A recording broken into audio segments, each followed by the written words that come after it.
All right, thank you for joining us. So right now we have a guest joining us. His name is Femi Adekunle. He's a parent educator, lawyer. He's joining us via Zoom to look into this matter of parents making demands of their children and children not taking care of their parents and who takes care of their parents even the most. Thank you, Mr. Adekunle, for joining us on the program this morning. Thank you very much and good morning. Thanks for having me. Good morning, viewers. Good morning, sir. I believe that you've been following our conversation with regards to the fact that some parents see their children as retirement benefits or retirement plans. And then there are also children who feel that it is not their responsibility to take care of their children, even at old age, that their parents have lived their lives and it is time for them to begin to build their lives. How do you address these issues? Okay, thanks so much. Now, for me, there are two sides to it. First and foremost, no parent should get to that space where you see your children as your meal ticket, or you see your children as having the responsibility and the obligation to take care of you in old age. And for young parents, the message is this: let everyone work and be diligent to such an extent in such a way that when it's time for you to retire, you would have put in so much that you'll be able to take care of yourself. Come to think of it, when people retire at 60, at 65, or at 70, there is little they really need to take care of themselves. Again, all the children have been sponsored, their education is done and all of that. So to eat, to live a good life does not need much at that point. And so it needs careful planning in your active years of service. And so nobody should really look up or forward to their children being the ones that will be their meal ticket in old age or at retirement. That's one side to it. The other side to it, however, is that as children, we must also appreciate and recognize the efforts and the input of our parents in our lives. I always tell people this: there's no amount of money, there's no amount of value that you can put on what your parents have invested into you. Let's even forget about money, okay? Pay your school fees, sponsor your education abroad and all of those things. What about the emotional investments, the spiritual investment, and all other investments into your life? They cannot be quantified in pecuniary terms. They cannot be valued monetarily. And so, as children whose parents have labored, we must recognize that fact and let it be a responsibility, not one that they impose on us, but the one that we take upon ourselves to ensure that our parents don't suffer in old age. But now this is the balance, right? This for me is the balance. Now, when some parents complain, for instance, that their children are not taking care of them, you need to now trace it back to the growing up years, the parenting years when the children were young. How much have you bonded with your children? How much of emotions have you invested into their lives that in old age you want to cash out on? There are parents who believe that, look, as long as they pay their children's school fees, they get them into good schools, they get a driver to pick them to and from school, that's all they need to do. No, that's not all. And so what happens when the children grow up is that, yes, you have sponsored their education, you have seen them through their growing up years, but there's no bonding. There's no emotional attachment. And so, as young parents, I always tell people, invest time into parenting your children. When they are young is the time to bond with them. And so it will be difficult for them when they are grown to detach from you.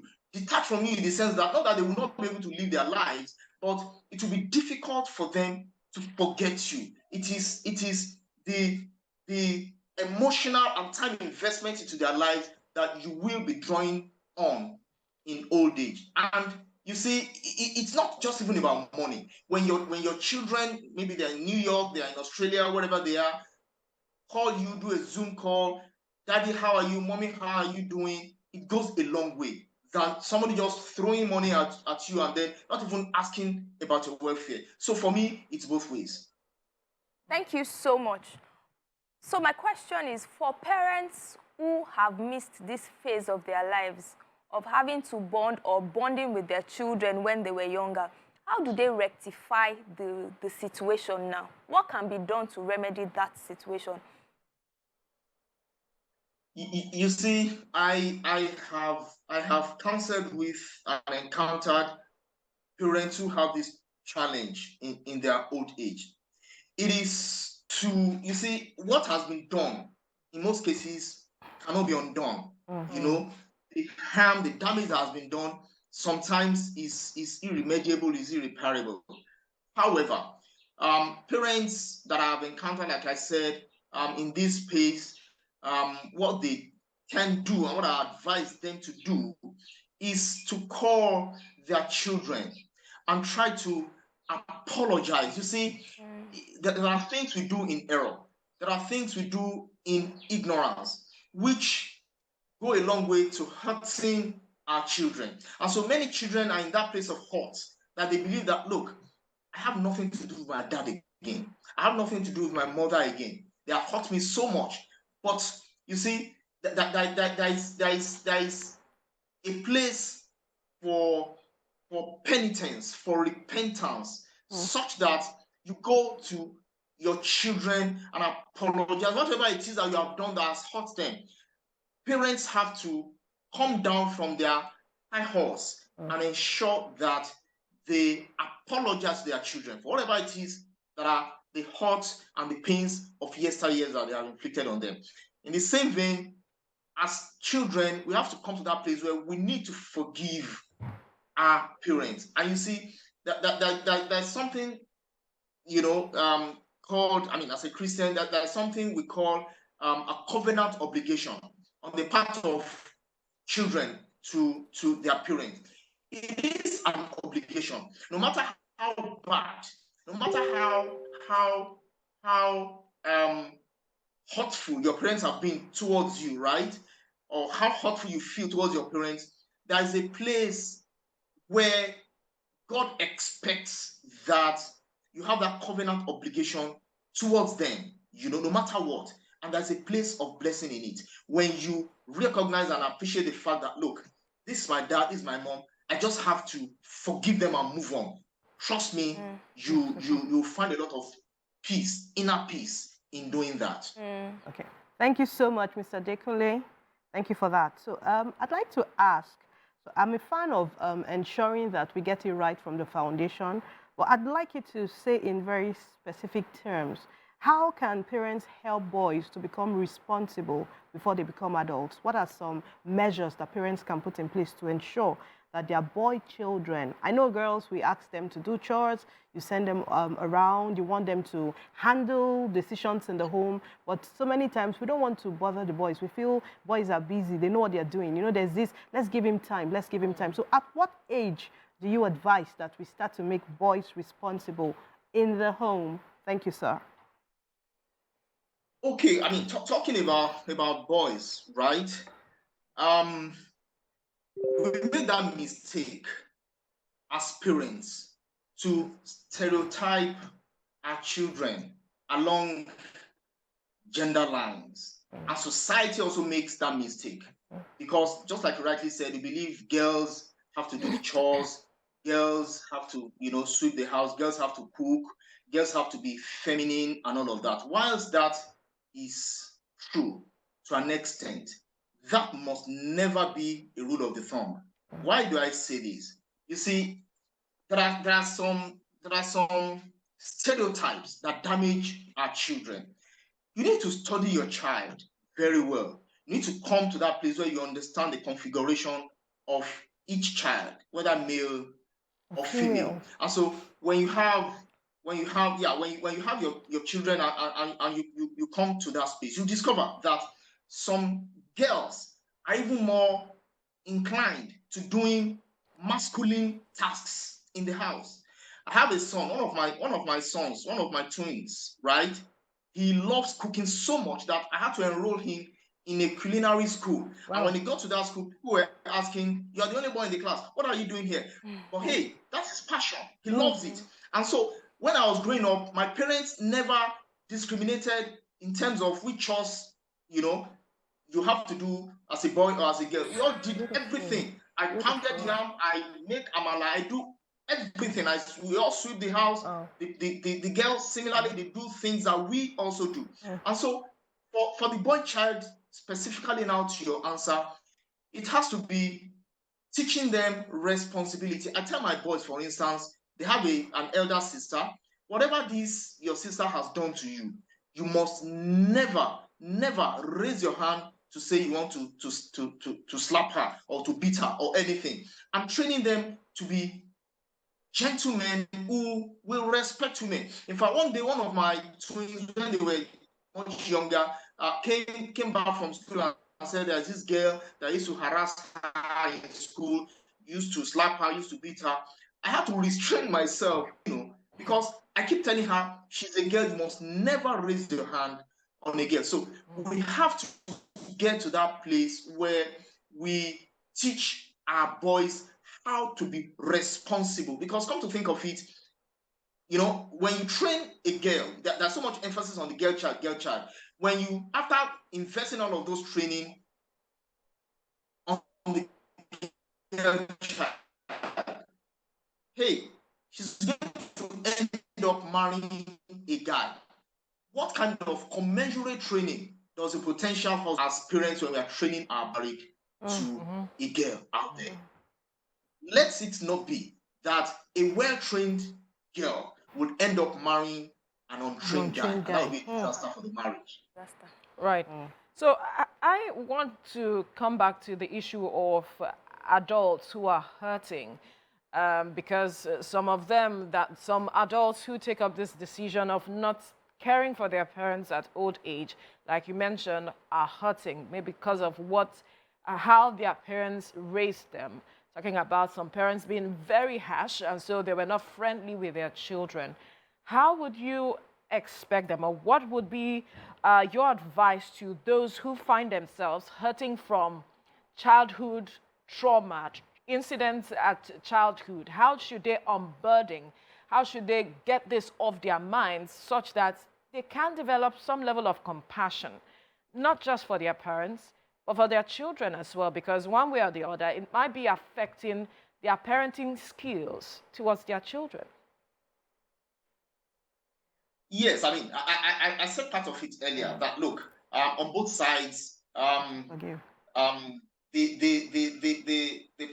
party that has inflicted the hurt has to get to this place where they will make amends, they will show remorsefulness, they will be penitent. What I'm asking is that in itself enough? Because how about counseling? I'm coming there. Right. There are two sides to it. That's the first part. That's the first part, which I said earlier. But the other part is that sometimes, depending on the gravity of hurt that the child, for instance, is feeling. For example, imagine a girl, and we see it these days so rampant, both here and in the Western world. Yeah. A girl child that has been serially raped by her father. How do you explain that?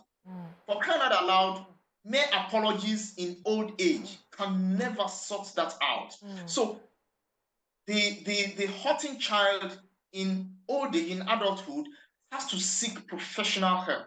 She has to go through a lot of therapies for her to get to the place where she can say, I'm healed. It's a healing process and it takes time. And so I would advise such people to engage professionals to take them through healing therapies that will help them not only to be a better person, it will make them to even forgive themselves and to make them to be better parents for their own children. You see, because some things that we have internalized are the things we act out subconsciously in old age. And so you discover that parents that have been that have lived through torturing parenting years whilst they were young have the propensity to taking their children through such, and that will not be good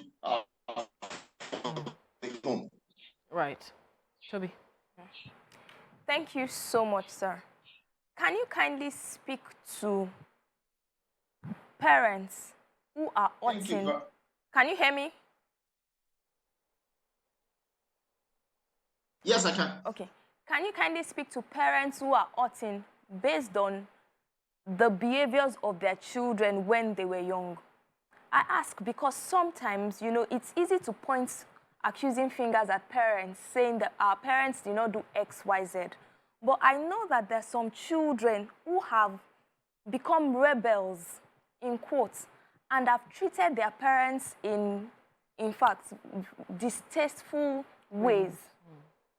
So can you speak to parents who are otting from that kind of trauma that they'd also experienced from their children?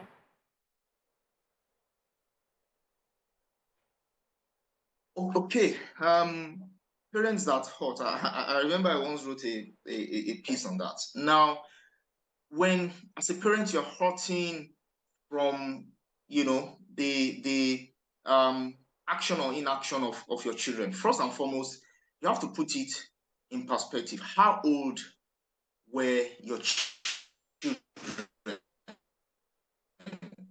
when they misbehaved? The teenage years are most turbulent. Like someone said, she said, when your child, there are 2 times in your life when you feel like running away from the home is 15.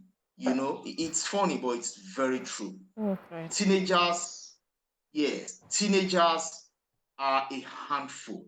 And as parents, you need to have skills to handle them, because those are the years when your children can either be made or marred. And so when it's the growing up years that your children did stuff that really got you into that place of hurt, you have to understand the psychological reasoning or the psychological explanation behind it.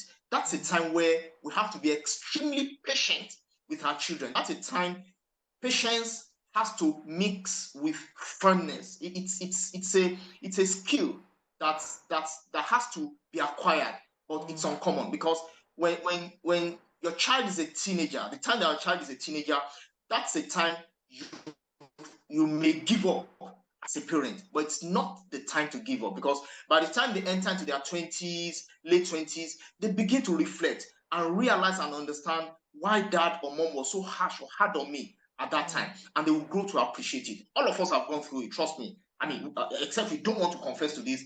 We as adults now, we look back into our teenage years, into our grown up years, and appreciate our parents for those things that they have done.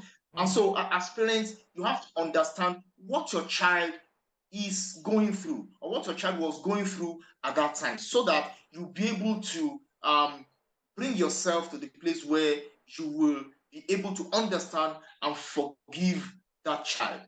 The only challenge is where it's a continuous thing, such that the child continues to misbehave even in adulthood. But again, that might also be a function of how you parented them. So just like I said earlier, it's a place where both of you have to dialogue, understand where the challenge is, and apologize to each other and forgive each other. Right. Mrs. Fash, your question? Yeah. Okay, thank you so much, sir. I listened and I was so happy. I'd like him to just emphasize a bit. Firmness, punitive measures, firmness, what kind of discipline? I'd like him to just talk to us about that. Sorry, I didn't get that question. Okay, so I'm asking, I like what you said about patience must meet with firmness, meaning there must be a balance between patience. A parent must be patient and should also be firm. So firmness to you, in what terms, sir? Punitive measures, how exactly?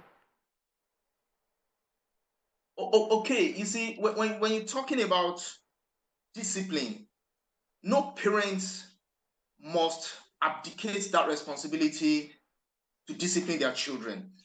Discipline can cause pain, and that is the way it is. It's like the way it is when we are tendering our garden. parenting sometimes can be likened to the passion for gardening, such that you go into your garden, you trim your flowers, you cut some branches. At that point, they may look like you're hurting the plants.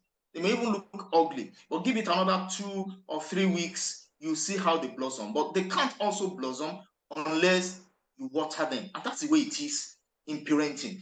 Nobody must ever be slack on discipline. Now, when you're talking about discipline, discipline means different things to different parents. Okay, the way you discipline a toddler is different from the way you discipline an adolescent, for instance. It's different from the way you're going to discipline a teenager or a preteen.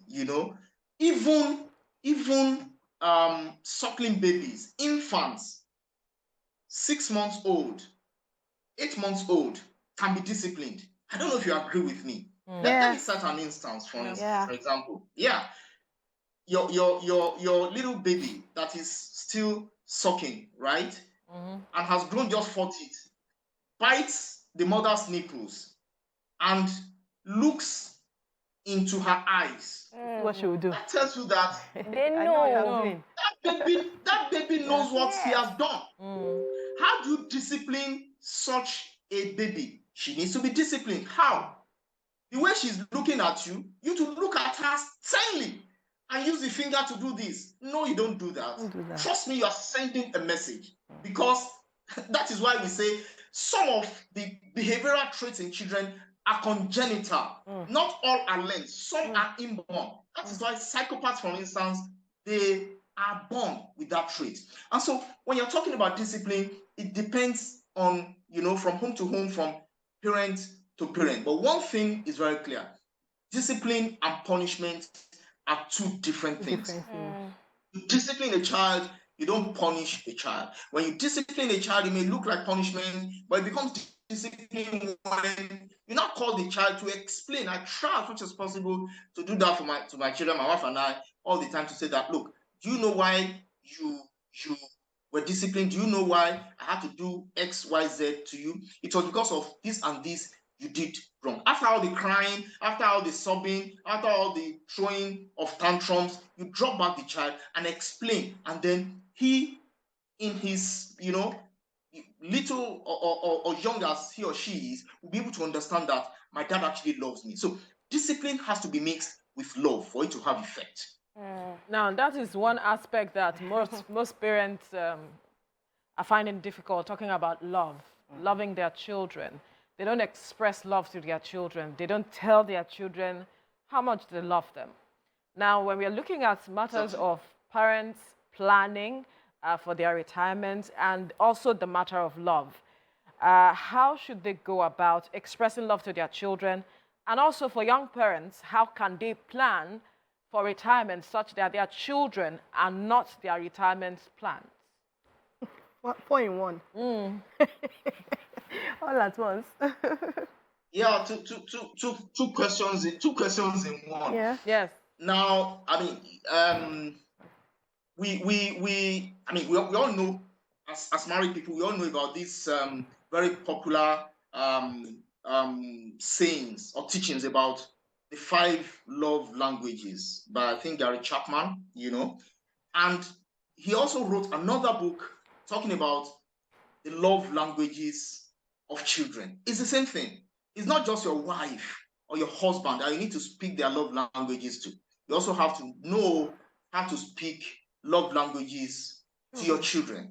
There are children, for instance, most children, truth be told, express, in fact, spell love as Tine. That's their definition of love. You have to just spend time with them. And this goes a long way in showing love. It's not just in the gifts that you buy. It's not just in the paying of school fees or lavishing of expensive clothes on them. The time you spend with them, a walk to the park, drive to the supermarket together, after school, spend time doing their homework. Even after homework, watch their favorite cartoons with them. You may not understand what they are saying. It may even be boring to you. But when they laugh, pretend as if you are laughing with them. You are bonding. And that is an expression of love. There are some of them, it is in the gifts that you give to them. There are some of them, it is in what you do for them. His bicycle got spoiled. You don't just tell him, yeah, go and figure it out, go and fix it, or go take it to the vulcanizer next week. You carry that bicycle, you empathize. Oh, this happened. Oh, the spoke broke or something. The tires came off. Okay, don't worry. You put him in the car, go to the vulcanizer and fix it for him. Those are expressions of love. And so you need to study your child to know what kind of love language will really get him, Right. to understand and appreciate that you love them. And for the second part, I said a bit of that earlier. In our productive years, let's try as much as possible. Okay. Let's work as though we don't have children. What if we don't? And what if it's an act of providence that we don't and we grow up? Are we not going to survive? So let nobody get to that space where your children will become your meal ticket. Let's try and plan for our retirement. Okay, so this last question is just a yes or no answer that I would like to get from you, which is the matter of parents who have more female children, do they enjoy it the most at old age? True or false? Well, I'll say false for an explanation. Quickly, in 20 seconds. Okay. You see, empathy from a child towards the parents is not a gender thing. It is not gender-based. It is, one, personality-driven, and two, foundation-driven. And time will not permit you to explain all of that. But let me just say this. Whether you're a boy or a girl, you can take care of your child regardless of your gender. Come to think of it, as a guy, as a man, you get married. When you get married, I believe that is your parents harvesting another child. And so your wife must be in that place where she relates as a daughter to your parents. And so every parent-in-law should not have, I tell people, I don't have a mother-in-law, I have a mother, I have a second mother. Yeah. And for me, I'm her son, I'm not her son-in-law, because the things her sons do for her, I do equally. Yeah. And the things my sisters do for my mom, my wife does equally. And that's the way it should be.